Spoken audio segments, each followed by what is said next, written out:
आरव, तुला हे गाणं कसं वाटलं? खूप छान. आता सांग, या गाण्यात काय सांगितलं आहे? पावसाला बोलावलंय. ये रे पावसा म्हणजे पाऊस यावा म्हणतोय. अगदी बरोबर. आणि तुला गाण्यातला कोणता भाग सर्वात जास्त आवडला? पैसे गेले वाहून.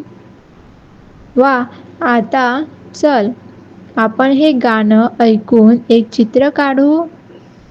पावसात भिजणाऱ्या मुलाचं. हो आई, मी रंगीबिरंगी छत्री पण काढणार.